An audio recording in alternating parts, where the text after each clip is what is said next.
மக்களை இங்கே பாருங்கள், புதுசாக வந்து தாழ்த்தள பேருந்து ஏசி பஸ் விட்ருக்காங்க.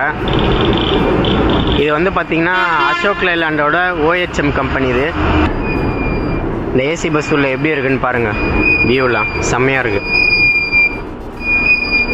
சீட்லாம் பாருங்கள், பயங்கரமாக கொடுத்துக்கிறாங்க, வேறு லெவலில். இது அப்படியே ஹேண்டிகேப்க்கு வந்து கீழே இறக்கிட்டு அந்த வீல் சேரை இது மேலே ஏற்றி அப்படியே இந்த பொசிஷனில் நிற்க வச்சிடலாம். சூப்பராக இருக்கும் பாருங்கள். லைட்லாம் போட்டு வேறு லெவலில் இருக்குது. உங்களுக்கு அப்படியே சார்ஜிங் கேபிளும் இங்கே வந்துடும். இந்த இடத்துல உங்களுக்கு நீங்கள் சார்ஜும் போட்டுக்கலாம். Electric bus sorry. இந்த வண்டியில் வந்து கீர் இல்லை, எல்லாமே இந்த மாதிரி தான் வரும் ஆப்ஷன். ஃப்ரண்ட்டில் காட்டுறேன் பாருங்கள், ஏசி பஸ்ஸோட வியூவு சூப்பராக இருக்குது பாருங்கள், வேறு லெவலில்.